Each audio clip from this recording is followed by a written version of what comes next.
Երևանի հանրային տրանսպորտի բարեփոխումն ավարտին կհասցնեն միայն 3-ից 5 տարի հետո։ Տարեվերջյան ասուլիսի ընթացքում հայտարարեց քաղաքապետ Տիգրան Ավինյանը։ Երևանին անհրաժեշտ ավտոբուսներ չեն գնի նաև 2026-ին։ Հաջորդ տարի պետք է սպասել միայն 45 նոր տրոլեյբուսներին, որոնք անհրաժեշտ շարժակազմի միայն մի փոքր մասն են։ Մենք միջնաժամկետում ձեր ասած 3-ից 5 տարի հետո ունենալու ենք վերջնականացված հանրային տրանսպորտի բարեփոխում,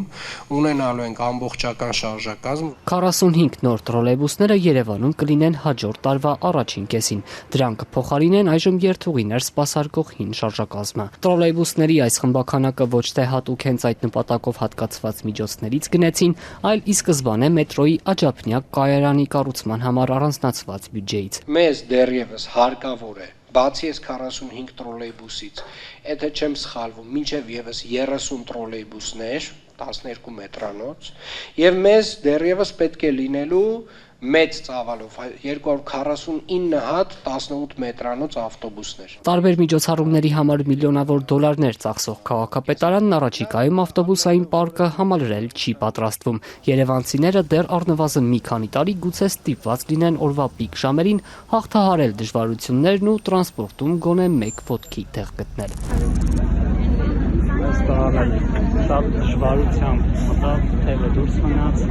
Այս կանգառը քաղաքապետարանից հեռու չէ, տեսանյութն էլ թարմ է։ Ամանորյա միջոցառումից գլխավոր տոնածառի լույսերի վառման արարողությունից հետո մեծ թվով քաղաքացիներ պարզապես դրսում էին մնացել։ Ավտոբուսներում մեկ ոտքի տեղ գտնելու խնդիրն այդ օրը չլուծվեց։ Իսկ բուն միջոցառման համար ծախսված միլիոններով կարելի էր առնվազն մի քանի նոր ավտոբուս գնել։ Այս քննադատությունը, սակայն, քաղաքային իշխանությունները երբեք չեն ընդունում։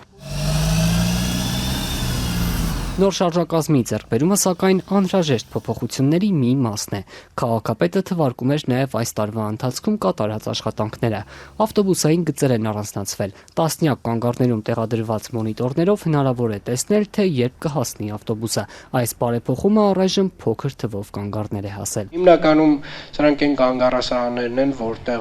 որից ամենաշատ մարդն է օգտվում, հիմնականում նրանք գտնում են կենտրոն վարչական շրջանում, այսինքն ամենաշատ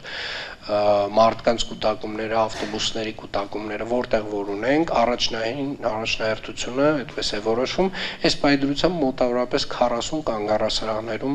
ունենք այս ծրագիրը իրականացված։ Այս իշխանությունների գլխավոր խոստումներից մեկին մետրոյի Աջափնյակ կայարանին քաղաքացիները նույնպես մի քանի տարի կսպասեն։ Շինարարության մոտալուտ մեկնարկն արդեն մի քանի տարի աստարարող քաղաքապետ Տիգրան Ավինյանը չի թաքցնում։ 3-ից 4 տարի անցել առայժմ չմեկնարկած շինարարությունը դեռ ընթացքի մեջ կլինի։